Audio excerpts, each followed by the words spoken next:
Olá, eu sou Viviane Cesarino e este é o Vossa Excelência à Memória. A Câmara Municipal de São Paulo já passou por muitas fases, boas e ruins, mas teve uma época, gente, em que uma avalanche de denúncias e cassações tomou conta do Legislativo. Foi em 1999, durante a CPI da máfia dos fiscais. A gente fala tanto dela aqui no Vossa porque quando acabou esse capítulo, o que os jornais estampavam era mais ou menos o seguinte: um mar de lama manchou a instituição. Nada melhor do que falar com quem estava aqui dentro para tentar compreender este período. O nosso entrevistado mergulhou fundo nas denúncias contra Paulo Maluf e Celso Pitta. Ele era o presidente do PT municipal. Aqui, ele também trabalhou pela cultura, aprovando a lei que instituiu o Programa Municipal de Fomento ao Teatro, por exemplo. Vicente Cândido, representante do Extremo Sul, vereador de 97 a 2003, também foi deputado estadual e federal. Deputado, muito obrigada. Que honra te receber aqui no plenário da Câmara. Aqui eu sou vereador, né? Para fazer honra Sempre aqui vereador? ao estúdio, sempre vereador. Acho que foi uma passagem assim, muito marcante na minha vida, na vida da cidade. E é um prazer estar aqui e poder reviver essa história aqui com vocês. E quanta história, hein? Estava pesquisando aqui. O senhor foi vereador na época, acho que mais movimentada desse plenário. Eu acho que na história da Câmara, sim. Nós pegamos a gestão pós-Maluf, o Celso Pitta, com pouca experiência política, né, sofreu muito aqui na cidade de São Paulo, na tua bancada de apoio. O Celso Pitta, acho que terminou a gestão dele aqui, depois de secretário de Fazenda e de prefeito, sem entender o que era a cidade de São Paulo, o que foi a cidade de São Paulo.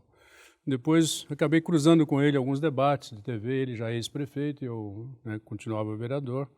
Ele conseguia relatar esse sofrimento que ele teve, essa angústia que ele viveu. Eu acho que a morte dele foi muito da passagem dele pelo poder municipal. Como assim? Como é que foi encontrar ele depois de tudo isso? Em debates na TV, né? Eu tive uns 2 encontros com ele debatendo como ex-prefeito, eu como vereador, presidente do Partido dos Trabalhadores. Né? Pude conversar em bastidores, ele reconhecendo essa angústia, né, de ter passado pelo poder, não ter realizado o programa que ele gostaria de ter realizado, né, do sofrimento. Né? Eu acho que essa angústia, esse tédio, né, essa tensão, ajudou ali a adquirir o câncer e a falência. Ele morreu muito novo, acho que o Celso Pitta morreu com menos de 65 anos. Né? Ou seja, ele não soube viver o poder para fazer as coisas boas que o poder te proporciona. Né? Ele, acho que os 4 anos dele foi muito mais de sofrimento do que de prazer, né, de realizar algo para a cidade de São Paulo. Pelo que a gente tem escutado aqui, deputado, nem sempre o poder é fácil também. Enfrentar esse poder ou experimentar esse poder todo dia é fácil. O poder, ele unifica e desune, né? Ele separa e aglutina. Aí depende muito de quem está à frente dele. O Celso Pitta, acho que passou por essa angústia, né, da desunião, dos ataques, não soube responder às denúncias, né, que o Maluf ali deixou para ele, as investigações que nós fizemos. Esse dinheiro, por exemplo, que o Paulo Maluf devolve aos cofres municipais, ali investigado, termina a investigação na gestão Haddad, foi muito denúncia daquela época, denúncia que eu fiz, inclusive, de superfaturamento das obras, das merendas escolares, né, junto com outros companheiros aqui de bancada, falecido Carlos Neder, que pena que você não vai conseguir entrevistar. Sim, sim. Foi também um baluarte nesse processo. Foi um aprendizado muito grande para todos nós, para a cidade inteira, que eu não gostaria de viver de novo, né, porque a cidade sofreu muito com isso e não me vanglorio, né, de ter sido ali um vereador atuante fazendo denúncias. Eu gostaria de estar aqui elaborando programas, como fizemos aí na época o programa de fomento ao teatro, já na gestão anterior, na gestão seguinte, com a prefeita Marta Suplicy, o Fundo Municipal de Esporte, a primeira lei, né, de cotas, que instituiu cotas no Brasil, eu fiz aqui nesse plenário. Então, eu gostaria de ter passado por aqui realizando agendas positivas, mas tivemos que fazer, era da função do parlamentar investigar, principalmente da oposição.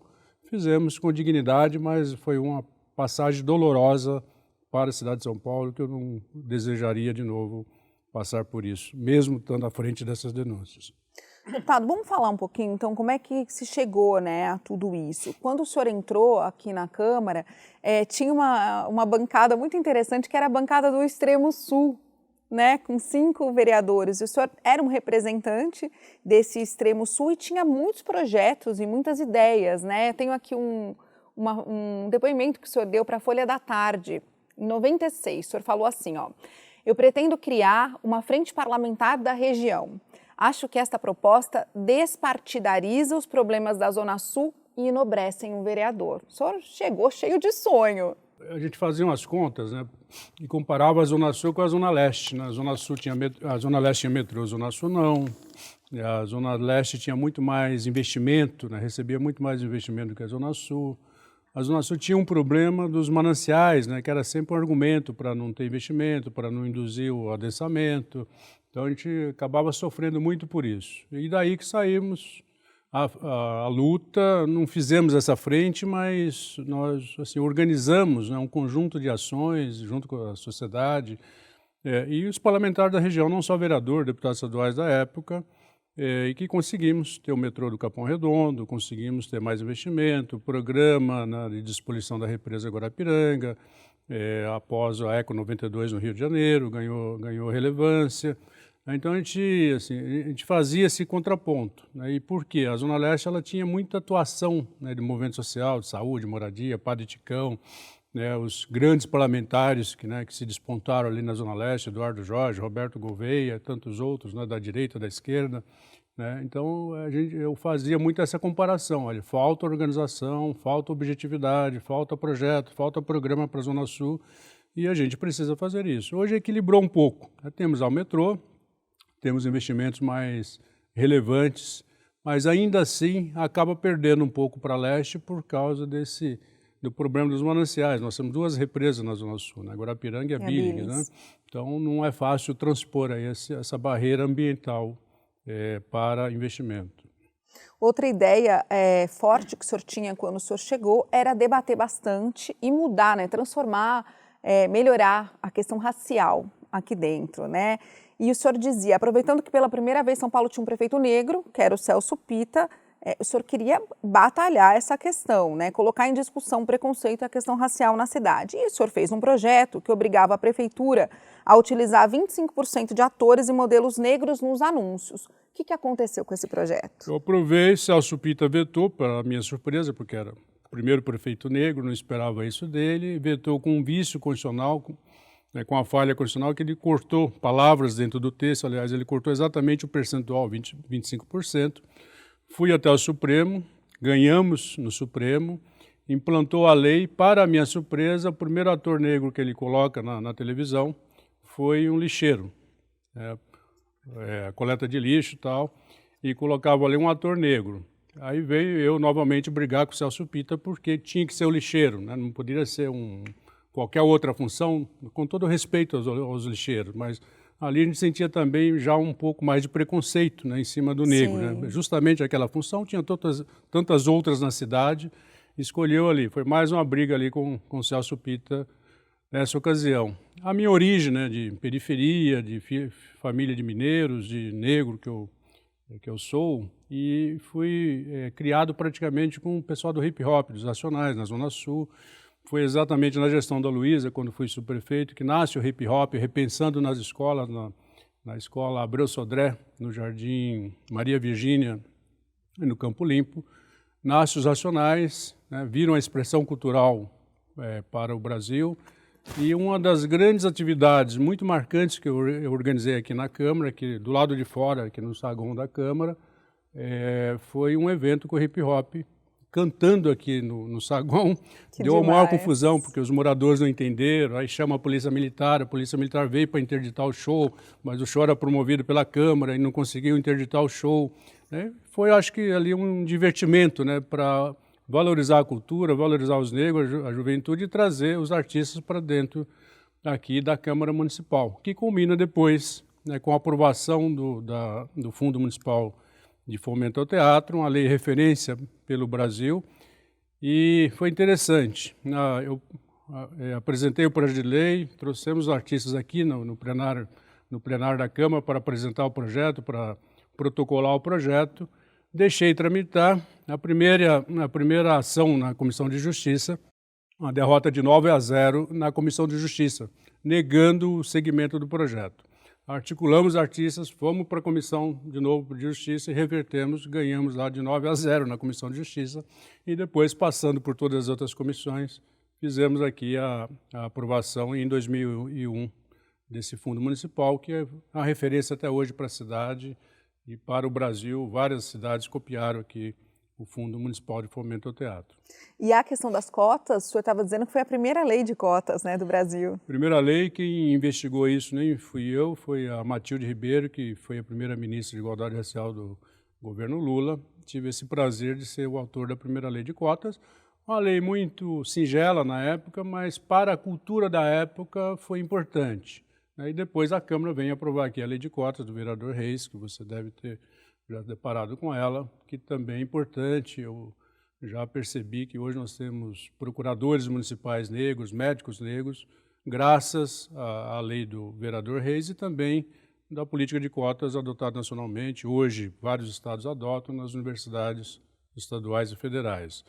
Isso, acho que até estava lendo esses dias, né, que o número de negros hoje nas universidades já chega a 11%, 12%. Naquela época era por volta de 1%, 2%. Então, a Câmara Municipal é um parlamento muito forte, muito contundente, né? Um dos melhores parlamentos para legislar, um dos parlamentos que mais tem assim, abertura constitucional, né? Assim, já quebramos vários precedentes, né? E vedações constitucionais aqui na Câmara de São Paulo, por exemplo, que nós aprovamos muitos fundos, né? Inclusive fundo de cultura, né? Onde em outras casas, como na Assembleia de São Paulo e até na Câmara Federal, tem dificuldade de aprovar por causa da vedação constitucional. A Câmara de São Paulo sempre foi muito alargada essa competência constitucional, a estrutura, a condição e a projeção para o Brasil, né? No Brasil, em vários períodos, né, você vê dois parlamentos na mídia, né? O Congresso Nacional e a Câmara de São Paulo.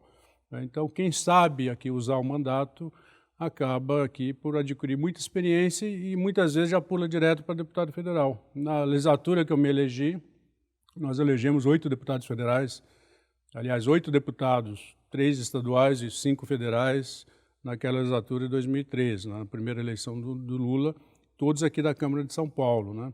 Então, é um parlamento muito presente na cidade e presente na vida das pessoas, né? Eu me orgulho de ter passado por aqui e hoje poder também aqui contar a história para vocês. Nossa, o orgulho é todo nosso. Vou chamar então um rápido intervalo, daqui a pouquinho a gente conversa mais com o Vicente Cândido aqui no Vossa Excelência Memória. Não sai daí, até já.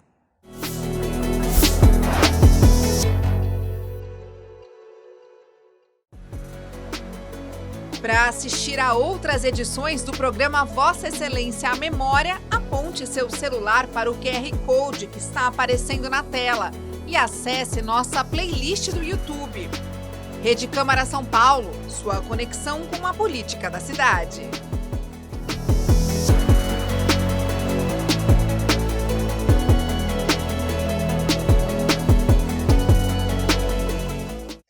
De volta com Vossa Excelência Memória, que hoje entrevista o ex-vereador Vicente Cândido. Vicente Cândido, que também foi deputado estadual e federal, e está contando para a gente toda a experiência que ele teve aqui nos 2 mandatos como vereador.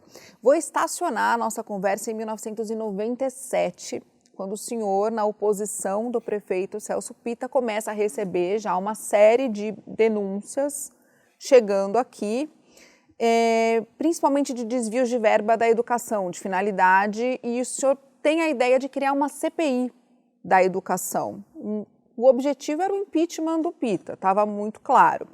E essa CPI, quando foi aberta, segundo as minhas pesquisas aqui, se eu estiver equivocada, o senhor me corrige, foi aberta com votos até dos governistas. 12 governistas. O que aconteceu naquela época? Olha, eu me elegi em 96, na eleição de 96, tomo posse em 97. Em julho de 97, eu viro presidente municipal do PT. E a resolução do encontro que me elegeu presidente era empichar o Pitta, né? Então, eu procurei usar de todos os meios, né? Procurei articular a sociedade civil, Trouxemos aqui para dentro, por exemplo, a Fiesp, veio para cá fazer depoimento em defesa do impeachment. O próprio vice dele. O vice dele, Régio Oliveira, a Federação de Comércio, o Sindicato de Trabalhadores, né? Eu colocava para eles que empichar o Pita era a defesa da cidade, não era uma questão só da oposição, só do PT, que coordenava a oposição, né? Eu fui conversar com o Dom Paulo Evaristo Arnes, fui conversar com o governador Mário Covas, fui conversar com o Bandeira de Mello, né, jurista, né, renomado da PUC, pedindo apoio. Adquirimos um parecer, né, do Fábio Conde Comparato e do Golfredo Silva Teles, uma obra de arte que está aqui nos anais da cidade, aqui da Câmara Municipal. Escreveram 12 páginas defendendo ali a peça de impeachment, escrito praticamente pelo Zé Eduardo Cardoso na época, que era da nossa bancada. Ouvi histórias interessantes, Viviane, e que também marca muito a minha vida, com Bandeira de Mello, com Mário Covas e com Dom Paulo. Eu ouvi as mesmas coisas, parecia que eles tinham combinado. Não vamos empichar o Celso Pita, o povo vai achar que é racismo, deixa o negro continuar a legislatura. Ouvi dos três assim, parecia que era em sintonia. Assim, em semanas, em 2, 3 semanas eu visitei os três, né? E logo depois tinha as faixas na cidade dizendo que empichar o Pita era questão de racismo, ou seja, né, era ali o pessoal do samba, né, fazendo a defesa do Celso Pita, né? E para fazer aquele contraponto nós escolhemos 3 negros para fazer a assinatura do pedido de impeachment.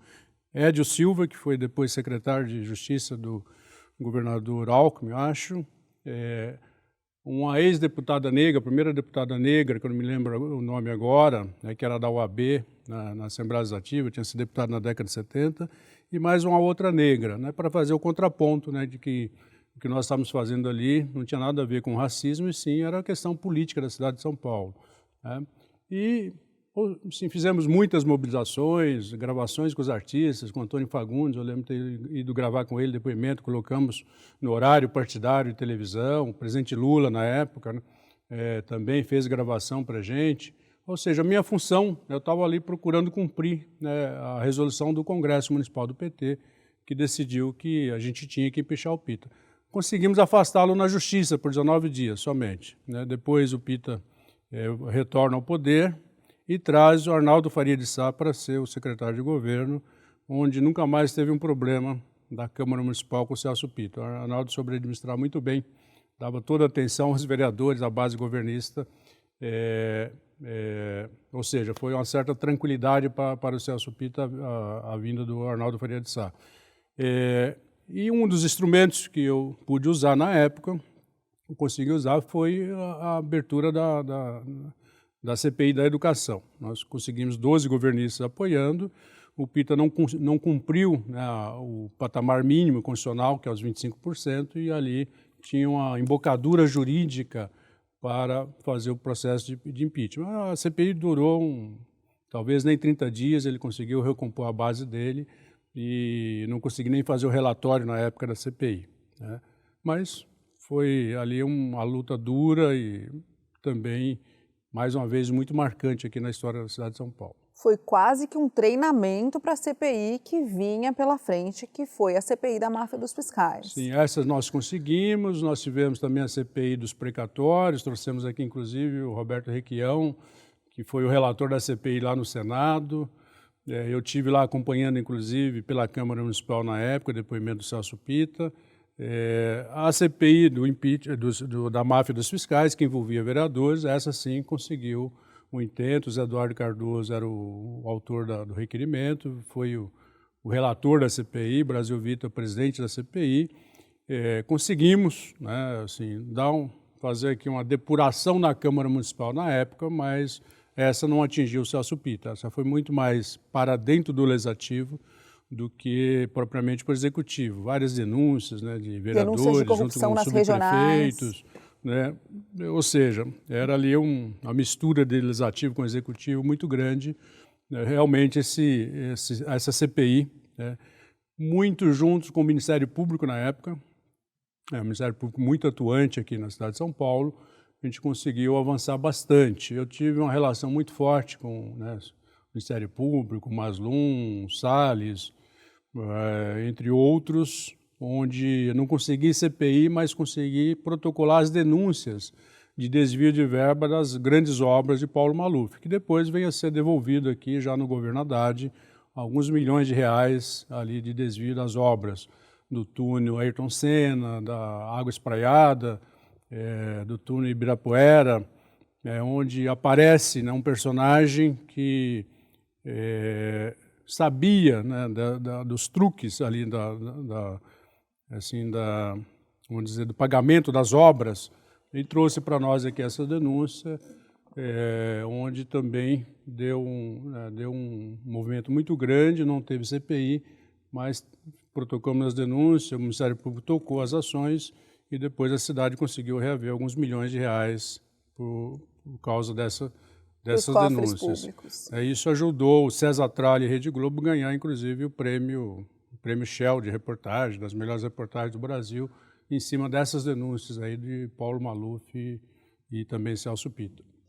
Na questão nesse período da máfia dos fiscais de 99, foi um período, como o senhor disse, que a sociedade começou a olhar muito para cá, a imprensa começou a ajudar vocês nesse trabalho de denúncia, de retratar o que acontecia aqui na CPI, só que também foi um momento de muita desconfiança, porque um dos vereadores investigados aqui por você é xará do senhor, que era o Vicente Viscomi, e eu estava lendo que o senhor começou na periferia também a ser confundido com ele, porque ficou um momento de muita desconfiança das pessoas com os vereadores. Eu recebia o telefonema no meu gabinete achando que era Vicente Viscomi e vice-versa, realmente tinha uma confusão razoável. Quer dizer, tinha que sair dizendo, gente, não sou eu. Mas isso com o tempo, isso foi rápido, né? Tive muita visibilidade na época, na mídia, na televisiva, jornais. Então, logo deu para separar o joio do trigo. O joio do trigo. Quando é que o senhor disse essa frase e entrou com os cartazes que eu quero que o senhor explique para a gente? O senhor falou, vamos radicalizar, tem muita desconfiança e a gente precisa separar o joio do trigo. Quando a gente perde a CPI da educação, o Pitta recompõe a maioria, encerra a CPI da educação, nós ficamos ali meio sem perspectiva. E ali foi uma reunião no diretório municipal, onde eu era presidente, decidimos, tá bom, então vamos fazer movimento de rua. Eu fui atrás da POSP, de empresários, da Fiesp, fiz um acordo, inclusive, com o Jornal da Tarde, que era o Fernão Mesquita, que era da família, ajudou a rodar cartazes, na época rodaram 100 mil cartazes, a POSP mais os empresários rodaram 500 mil cartazes, espalhamos pela cidade afora, iniciamos a distribuição desse cartaz numa festa junina na Praça Charles Miller, no Pacaembu, e esse cartaz na segunda-feira, na terça-feira em sessão, chega aqui na Câmara, aqui na bancada da imprensa, que está aqui atrás dos ligrafistas, onde o Miguel Colassuolo e mais o Estime, e mais alguns outros vereadores, rasgam o cartaz aqui, sobe no meu gabinete. Peraí, deixa eu contar o que estava escrito no cartaz, gente. Desculpa interromper o senhor. Estes vereadores, tinha foto, né, de cada um deles, envergonham São Paulo. CPI para valer é o que o povo vai fazer. Então, nós localizamos ali 33 vereadores dos 55, estampamos no cartaz, e essa foi a grande confusão. O cartaz chega aqui no plenário, o Miguel Colassuolo rasga o cartaz aqui na bancada da imprensa, na frente da imprensa, aí começam a me ameaçar de morte, ou seja, foi realmente uma confusão aqui no plenário, isolamento do PT, mas o que o PT conseguiu na época foi dialogar com a cidade, com o sentimento, né, de depuração da cidade, a mídia muito forte na época, o Chico Pinheiros fazia o SPTV, então dava muito espaço, né, para essas denúncias, muita entrevista, muita cobertura aqui na Câmara. O Parlamento Nacional naquele período foi a Câmara Municipal de São Paulo, isso teve repercussão nacional, e vários desdobramentos de ameaça, de briga, mas no final eu acabei saindo sendo respeitado e com amizade com todos esses, né, com quase todos esses, vamos dizer assim, atingidos, né, que me agrediram verbalmente ou até tentaram agredir fisicamente também. E eu saí com uma relação até respeitosa e que eu acho que é o que manda a política que deve, né, ser o fio condutor de uma política bem feita. Nenhum rancor, nem deles comigo, nem eu com eles. 3 cada um vereadores cumpriu ali o seu papel. E isso, já que você aqui está reconstruindo a memória, pode servir de exemplo de debate para o momento de hoje que a gente está vivendo, né? Acho que o Parlamento Nacional hoje, até os parlamentos municipais e estaduais, não estão conseguindo fazer um debate à altura do que o Brasil precisa, do que a cidade precisa. Está indo muito mais pelo ódio, pela questão pessoal, pelas coisas pequenas, e não debatem as coisas maiores que o Brasil está precisando. Eu acho que essa reconstrução da memória aqui pode ajudar a fazer um alerta aos políticos brasileiros que uma coisa é a defesa da cidade, do país, uma coisa é o que você acredita, outra coisa é a relação pessoal. Acho que a relação pessoal tem que ser sempre respeitada, por muito que você discorde daquela pessoa. Olha, nem tenho palavras para te agradecer por tantas contribuições. Muito obrigada. Eu que agradeço. Pelo trabalho todo aqui também. Uma alegria muito grande participar. Parabenizo a você e ao presidente Milton Leite e toda a mesa diretora que deve estar apoiando aqui essa iniciativa. Isso é muito importante, porque a cidade de São Paulo é uma cidade um pouco sem memória organizada, né? Os estudantes da cidade de São Paulo, desde o teu primeiro aninho de escola, não aprendem a cidade de São Paulo, não estudam a cidade de São Paulo, não estudam a história do legislativo, do executivo, né? A história da economia, da geografia, do meio ambiente. Os rios são cobertos, né? Se você não sabe qual rio, né? Que o rio sempre sinaliza muito as cidades pelo mundo afora, né? E aqui nós temos essa deficiência curricular, a deficiência inclusive da história, do museu. Eu trabalhei muito para que a gente tivesse o Museu da Cidade de São Paulo, contando toda essa história rica, às vezes dolorosa, às vezes muito difícil, mas tudo isso tem que servir de aprendizado. Acho que você aqui ajuda a reconstruir uma boa parte dessa memória da cidade de São Paulo. Parabéns e à disposição. Parabéns também, deputado, muito obrigada. Volta sempre aqui para dar um oi para a gente, então. Obrigado. Obrigada. E é isso, Vossa Excelência, a memória fica por aqui. Muito obrigada pela sua audiência. Até a próxima. Tchau.